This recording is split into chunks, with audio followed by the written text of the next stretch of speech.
June 1940. France has fallen. The swastika flies over Paris.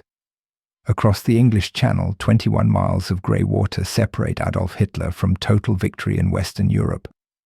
Britain stands alone. The greatest air battle in history is about to begin. Winston Churchill, newly appointed Prime Minister, faces a nightmare scenario. The British Expeditionary Force has been evacuated from Dunkirk, but they left behind nearly all their heavy equipment. The army is shattered. The Royal Navy, though powerful, cannot operate in waters dominated by enemy aircraft. Only one force stands between Hitler and invasion: the Royal Air Force. Fighter command numbers barely 700 operational aircraft. Facing them is the Luftwaffe, the most powerful air force the world has ever seen, fresh from victories across Poland, Norway, the Low Countries, and France. 2,000 bombers, 1,200 fighters, battle-hardened crews convinced of their invincibility. David against Goliath. The fate of Western civilization hangs in the balance. Hermann Göring, commander of the Luftwaffe, assures Hitler that his air force will bring Britain to her knees within weeks. The plan is straightforward: destroy the Royal Air Force, achieve air superiority over the Channel and southern England, then launch Operation Sea Lion, the amphibious invasion of Britain. German generals have already selected landing beaches along the Kent and Sussex coasts. Invasion barges gather in French and Belgian ports. Hitler issues Directive No. 16, authorizing preparations for the invasion. But first, the RAF must be eliminated. Göring is supremely confident. His Luftwaffe has never been defeated. The Spanish Civil War, Poland, France, everywhere his aircraft have dominated the skies. He believes the RAF will crumble just as the French Armée de l'Air did. He is wrong. What Göring does not understand is that he faces an air defense system unlike any other in the world. A system built on revolutionary technology, brilliant organization, and the courage of a few hundred young pilots who will refuse to break. The Luftwaffe of 1940 is a fearsome instrument of war. Its backbone is the Messerschmitt Bf 109, arguably the finest single-seat fighter in the world. Sleek, fast, and deadly, the 109 has already proven itself over Spain and Poland. Its pilots are experienced veterans, many with dozens of kills. Armed with 2 machine guns and 2 20mm cannon, the 109 can outclimb almost any opponent. In a dive, it is virtually uncatchable. German pilots have developed devastating tactics: the finger four formation, the slashing attack from altitude, the discipline of energy fighting. They are professionals in every sense. Leading them are aces like Adolf Galland and Werner Mölders, tacticians who understand aerial combat as an art form. The 109's only weakness is range. It can barely reach London and has only minutes of combat time before it must turn for home. This limitation will prove critical in the weeks ahead. Supporting the fighters is an armada of bombers. The Heinkel H-111, with its distinctive glazed nose, can carry 4,000 pounds of bombs to targets across southern England. The Dornier Dose 17, the flying pencil, is fast and agile for a bomber. Most feared is the Junkers Ju-87 Stuka dive bomber. With its inverted gull wings and screaming dive sirens, the Stuka has become a symbol of Nazi terror. Over Poland and France, it operated with virtual impunity, destroying tanks, artillery, and troop concentrations with pinpoint accuracy. But the Stuka is slow and vulnerable without fighter escort. Against determined opposition, it is a death trap. The Luftwaffe has one critical weakness. It was designed for tactical support of ground forces, not strategic bombing. Its bombers are medium-range aircraft, capable of hitting British cities, but unable to carry the massive bomb loads needed for sustained strategic attack. The twin-engine Messerschmitt Bf 110 is Göring's pride. He calls it his destroyer. Fast, heavily armed with tremendous range, the 110 is intended to sweep enemy fighters from the sky and escort bombers deep into enemy territory. On paper, it is formidable. 2 engines, 2 crew members, and a devastating forward armament of 2 cannon and 4 machine guns make it appear unstoppable. Göring believes the 110 will dominate any opposition. He is catastrophically wrong. The Bf 110 is too heavy and unmaneuverable to dogfight with single-engine fighters. Against nimble Spitfires and Hurricanes, it will prove terribly vulnerable. So vulnerable, in fact, that the destroyers themselves will need fighter escort, the ultimate irony. The failure of the Bf 110 will be one of the battle's great surprises, a lesson in the difference between specifications on paper and performance in combat. Against this mighty force stands RAF Fighter Command. Its commander is Air Chief Marshal Hugh Dowding, a man whose quiet determination masks a brilliant tactical mind.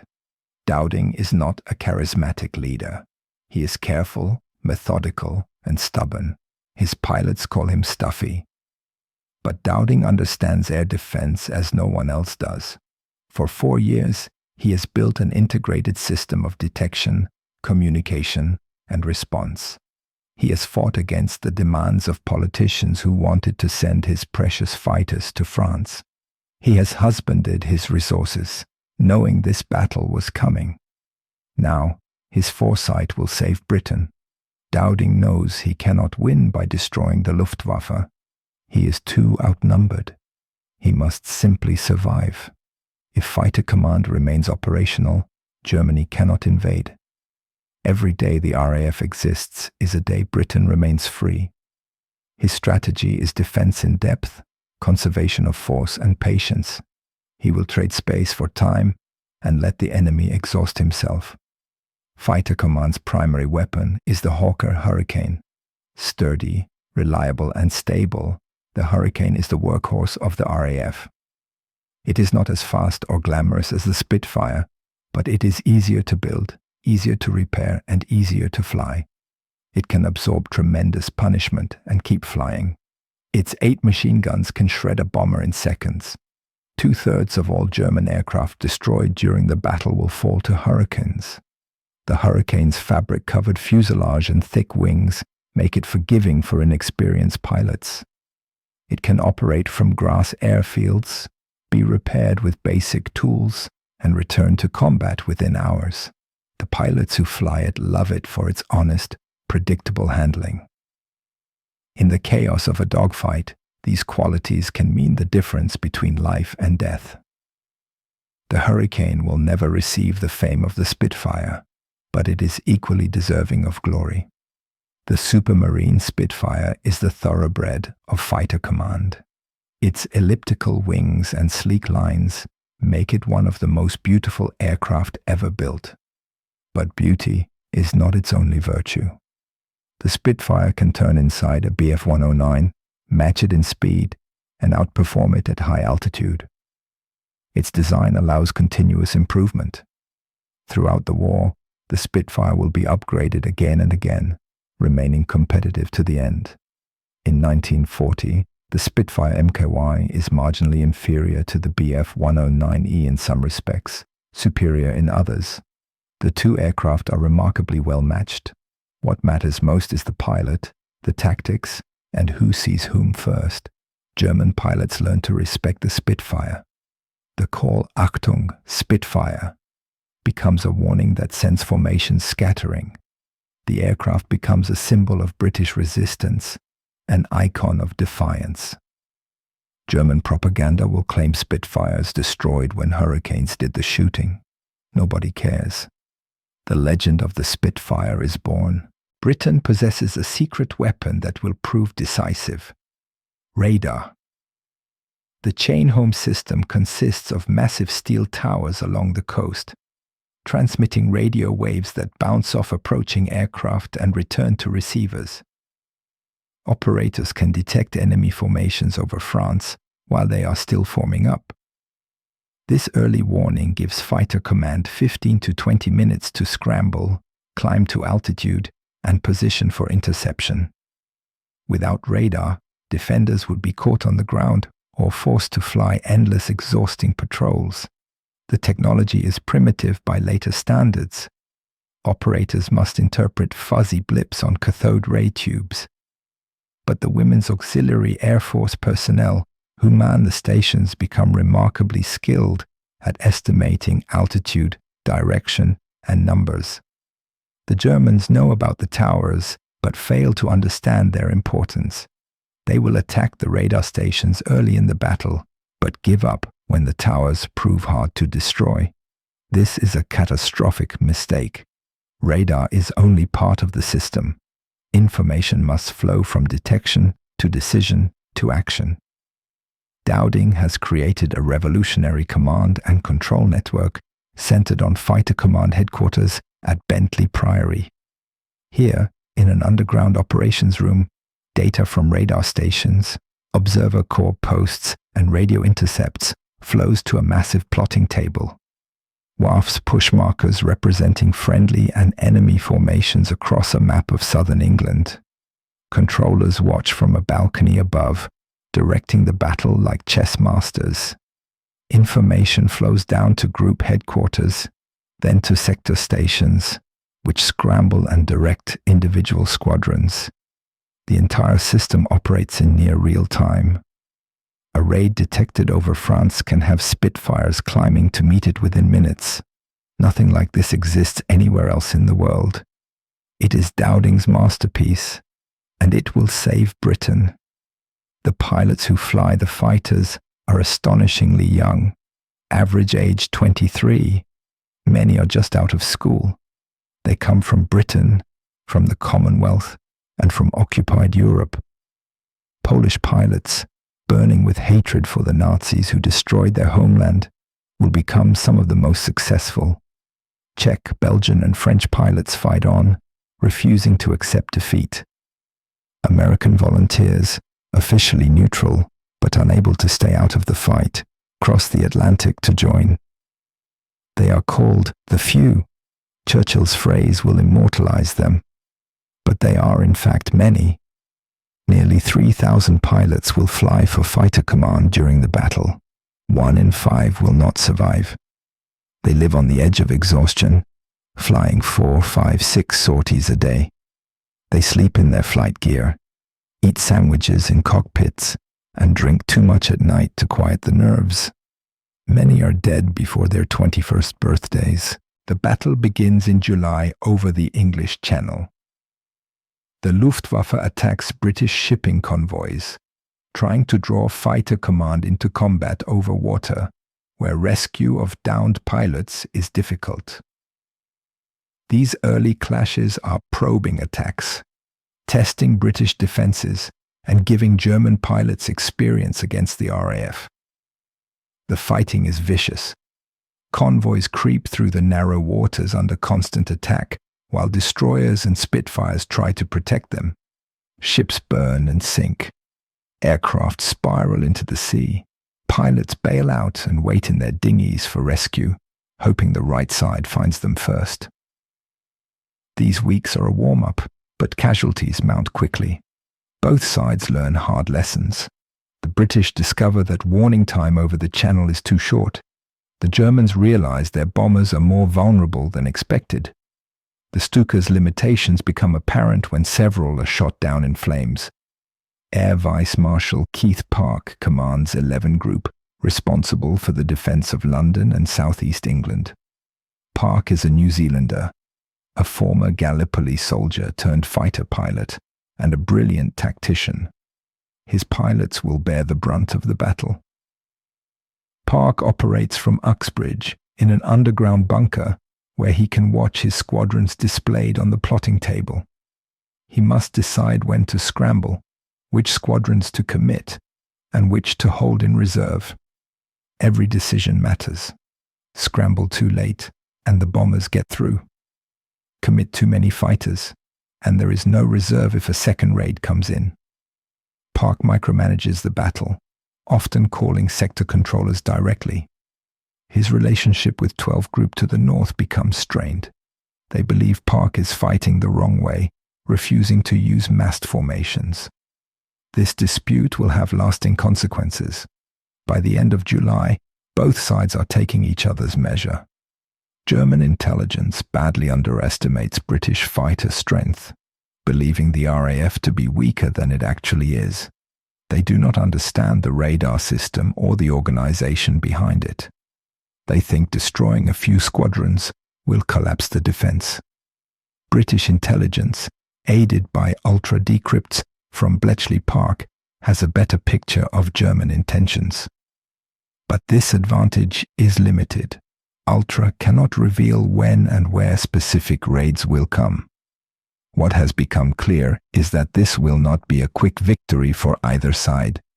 The Luftwaffe is powerful, but has never faced such opposition. The RAF is skilled and determined, but badly outnumbered. The stage is set for the main event. Hitler sets August 13th as Adlertag, Eagle Day, the beginning of the Great Assault that will destroy Fighter Command. August 13th dawns cloudy and uncertain.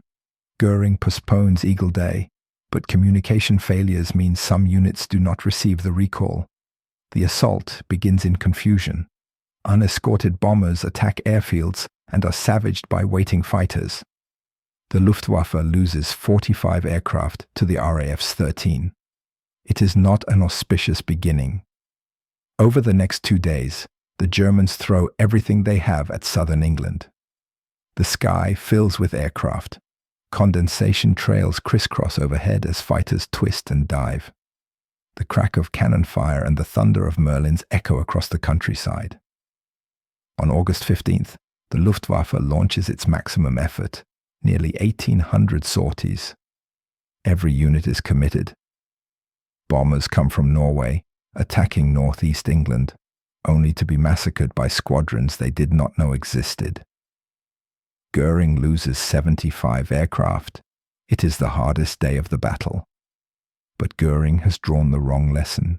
His intelligence staff convinces him that the RAF is down to its last few fighters. In reality, Fighter Command is damaged, but far from beaten. Aircraft production under Lord Beaverbrook has reached astounding levels, nearly 500 fighters per month. British factories work around the clock. Damaged Spitfires and Hurricanes are repaired and returned to service in days. The aircraft are being replaced. The problem is pilots. There are not enough trained fighter pilots to fill the cockpits. Training has been shortened dangerously. Men with barely 20 hours on Spitfires are sent into combat against veterans with hundreds of kills. Many do not survive their first engagement. Squadron commanders watch boys arrive and die within days. The few are being ground down by attrition. If the battle continues at this pace, Fighter Command will be defeated. Goering changes tactics. Attacks on radar stations and coastal airfields have not produced decisive results.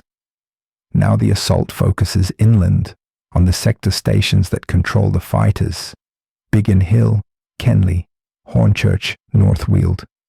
These are the nerve centers of 11 Group. If they are destroyed, the entire defense system collapses. Through the last 2 weeks of August, the Luftwaffe pounds the sector stations relentlessly. Hangars burn, operations rooms are demolished, communications are severed. At Biggin Hill, the station is bombed 6 times in 3 days. WAFs continue plotting raids while bombs fall around them. 39 ground crew are killed in a single attack when a shelter takes a direct hit. The stations are being wrecked. Repair crews work through the nights, filling craters, restoring telephone lines, patching buildings. But the damage accumulates. Fighter Command is in crisis. By the end of August, Fighter Command is bleeding to death. Pilot losses average 100 per week, twice the output of training schools. Some squadrons are reduced to a handful of operational aircraft. Ground crews sleep in ditches because their quarters have been bombed. The sector stations are barely functioning. Park rotates his battered squadrons north to rest and refit, replacing them with fresh units from 12 and 13 groups. But the fresh squadrons are inexperienced in the tactics of the southern battle. They suffer terrible casualties until they learn. Dowding knows the mathematics are against him. At this rate, Fighter Command has perhaps 2 weeks before it ceases to be an effective force. The Luftwaffe has not defeated the RAF in battle, but it is destroying it through attrition. One more push and the defense will crack. The pilots fight on, pushed beyond the limits of endurance. They fly until they cannot see straight, until their hands shake so badly they cannot hold a glass steady. Some are wounded and return to combat anyway. They take Benzedrine to stay awake and whiskey to sleep. They see their friends die, burning, spinning, smashing into the ground, and are expected to take off again an hour later. Battle fatigue is epidemic, though no one uses that term. Doctors sign men off as unfit to fly, but there are not enough replacements. Men who should be in hospital are back in the cockpit. A few break completely. The strain is simply too much. But most carry on. They have no choice. If they fail, Britain falls. Churchill broadcast to the nation, "Never in the field of human conflict was so much owed by so many to so few." The pilots listen to the radio in their crew rooms and laugh bitterly. They know how close they are to defeat. German losses are also heavy. The Luftwaffe is not having the easy victory Göring promised, but it can absorb losses that would cripple the RAF. German pilot training is longer and more thorough. Replacements arrive better prepared. German aircraft production, though slower than British, is still substantial. If the battle continues as a war of attrition, Germany will win. Hitler grows impatient. Operation Sea Lion requires air superiority, and the RAF still controls the skies. The invasion fleet cannot sail while British fighters exist. Already the September tides are approaching. If the invasion does not launch soon, it must wait until spring 1941. The Kriegsmarine and Army commanders are relieved. They have serious doubts about the operation. But Hitler wants his victory. He wants Britain humiliated, forced to negotiate. And if that requires terror, so be it. On the night of August 24th, German bombers aiming for oil facilities and aircraft factories accidentally drop bombs on London. The next night, RAF Bomber Command retaliates against Berlin. The damage is minimal, but Hitler is furious. He has promised the German people that enemy bombs will never fall on the capital. Now he demands revenge. Göring is delighted. He has wanted to attack London all along, believing it will force Fighter Command to commit everything to defend the capital. In a climactic battle, he will destroy the RAF once and for all. On September 7th, the Luftwaffe switches its entire effort to London. This is the decision that loses Germany the Battle of Britain. Göring believes he is delivering the knockout blow. Instead, he is giving Fighter Command the respite it desperately needs. The sector stations, battered almost to destruction, suddenly have time to repair and reorganize. The pressure lifts. September 7th, Black Saturday, begins with a massive raid on London's docklands. 300 bombers darken the sky. The East End explodes in flame. Warehouses full of sugar, rum, paint, and rubber create a firestorm visible for miles. Firefighters struggle against blazes that seem to have no end. Civilians huddle in shelters while the city burns above them. For Park and Dowding, this is initially a disaster. They expect the Luftwaffe to continue attacking airfields. They position their squadrons accordingly. The first raids get through almost unopposed. By the time Park realizes the target has changed, the docks are an inferno. That night, another 200 bombers return, guided by the fires still burning from the afternoon raid. 400 Londoners die. The Blitz has begun. The people of London endure horrors that seem without end. Night after night, the bombers come. The underground becomes a refuge for thousands. Families stake out their places on platforms and sleep to the rumble of trains. Shelters range from proper concrete bunkers to Anderson shelters in back gardens, corrugated steel half buried in the earth, to nothing more than stairs and cupboards. Some refuse to shelter at all, fatalistic or defiant. The Blitz kills over 40,000 British civilians and destroys or damages 1 million homes. Yet it fails utterly in its strategic purpose. Civilian morale does not crack. British war production actually increases during the bombing, and the attacks on London mean that Fighter Command lives to fight another day. Goering has made the decisive error of the battle. He had his enemy by the throat and let go. September 15th, 1940, the day that will be commemorated as Battle of Britain Day. Goering launches another maximum effort against London. 2 massive raids, morning and afternoon, are intended to deliver the final blow to Fighter Command. What follows is the climax of the battle. The morning raid approaches in enormous formations, hundreds of bombers with heavy fighter escort. Park commits his squadrons in pairs and fours, attacking the raiders in relays. The disciplined German formations begin to break up. Bombs fall wide of their targets. Some raiders turn back early. The RAF loses pilots and aircraft, but takes a heavy toll of the enemy. As the morning raiders withdraw, the afternoon force is already assembling over France. They cross the Channel in the early afternoon, heading again for London. This time they face something they have not seen before. The 12-group Big Wing enters the battle. Led by the legless ace Douglas Bader, 5 squadrons, 60 fighters, fall on the German formation in a mass attack. The effect is devastating, both physically and psychologically. German crews, told repeatedly that the RAF is finished, see the sky fill with British fighters, more than they have ever seen before. Morale begins to crack. The formations disintegrate. Bombers scatter, jettisoning their loads over the countryside. Fighters break off to protect themselves. The afternoon raid becomes a rout. At Uxbridge, Churchill watches the battle unfold on the plotting table below. He asks Park what reserves remain. Park's answer is stark. There are none. Every squadron is in the air. It is Fighter Command's greatest effort. And it is enough. The Luftwaffe loses 60 aircraft. More importantly, it loses the will to continue.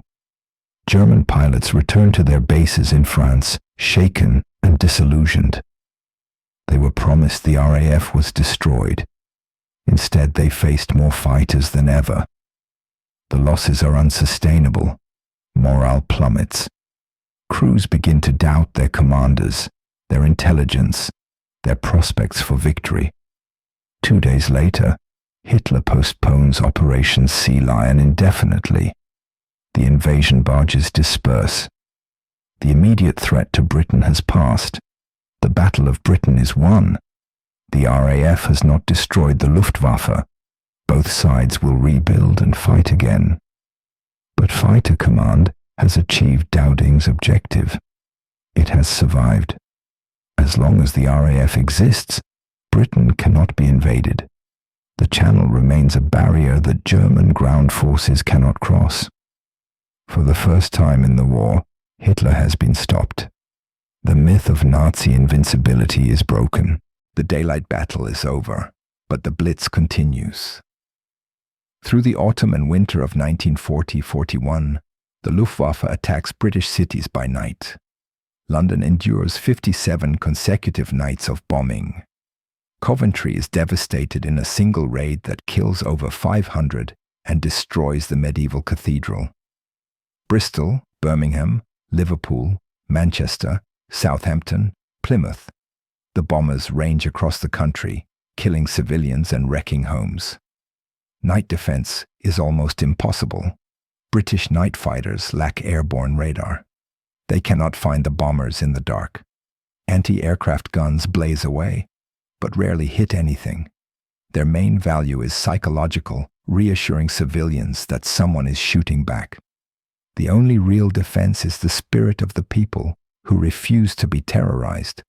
They clear rubble, rescue survivors, fight fires, and go to work in the morning. The Night Blitz kills over 40,000 British civilians and injures many more. It destroys historic city centers, churches, homes, schools, and hospitals. It creates a generation scarred by trauma. Children evacuated to the countryside grow up separated from their parents. Families are torn apart, neighborhoods erased. Yet the Blitz fails completely as a strategic weapon. British war production continues to rise. Morale bends, but does not break. The social bonds of shared suffering actually strengthen national resolve. By May 1941, the Luftwaffe is withdrawing from Britain, redeploying east for the invasion of the Soviet Union. The Blitz ends not because Britain has defeated it, but because Hitler has new enemies to fight. London has endured, battered but unbroken. The city will face another aerial onslaught later, the V weapons of 1944, but it will survive that too. The heroes of the night are the civil defense workers. Air raid wardens patrol the blacked-out streets, enforcing the regulations that keep light from guiding bombers. Heavy rescue squads dig through collapsed buildings, searching for survivors. Firemen battle blazes that stretch for blocks, with water mains shattered and hydrants dry. Ambulance drivers navigate cratered streets to reach the wounded. The Women's Voluntary Service provides tea, blankets, and comfort to bombed-out families. Mortuary workers handle the dead, a grim task when bombs sometimes leave nothing identifiable.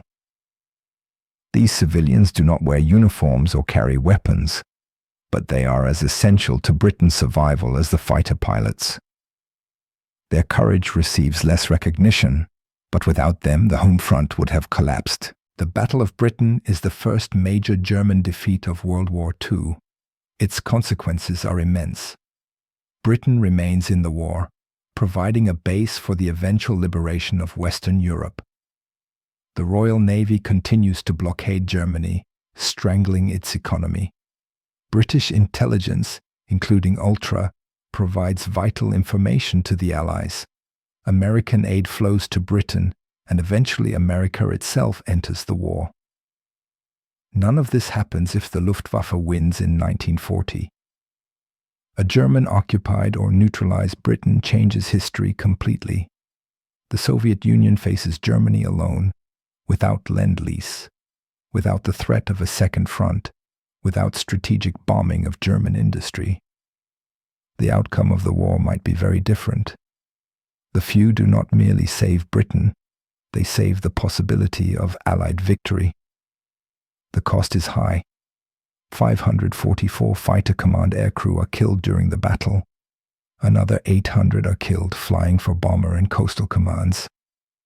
40,000 civilians die in the Blitz. Cities are devastated, families shattered, lives ruined.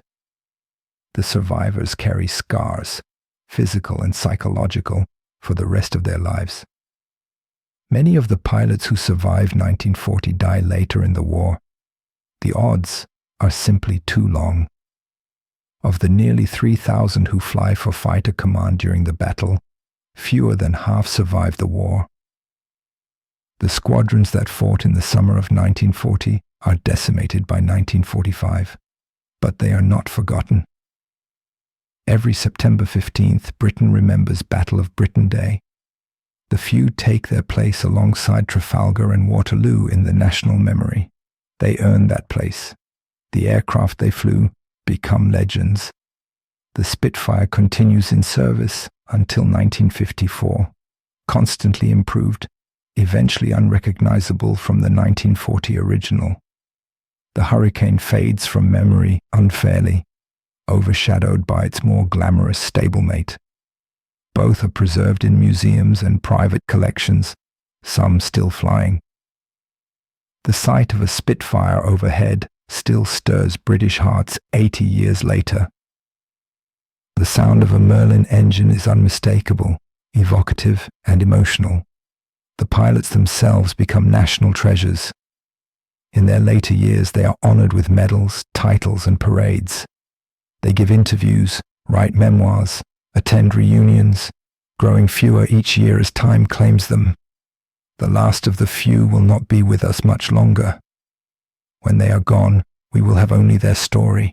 The Battle of Britain is a story of survival against overwhelming odds.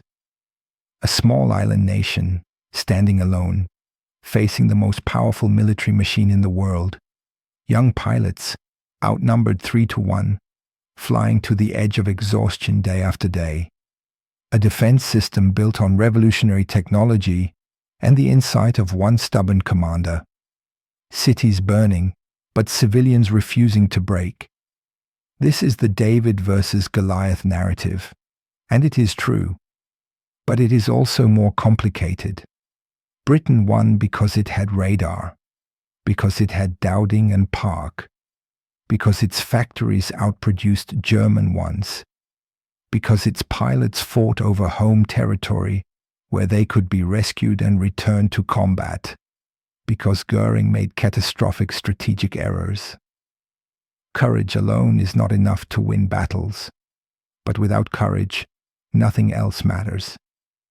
What remains is the spirit of 1940, the knowledge that ordinary people, pilots, controllers, factory workers, firefighters, wardens, nurses, can rise to extraordinary challenges. That determination and sacrifice can overcome seemingly impossible odds. That freedom is worth fighting for, even when the cost is terrible. The few are gone now, all of them, passed into history with the generation they saved. But their example endures. When Britain faced destruction, when the future of civilization hung in the balance, they did not flinch. They climbed into their cockpits, flew into skies filled with enemies, and fought until they won or died. Never in the field of human conflict was so much owed by so many to so few. Never will there be men more deserving of remembrance.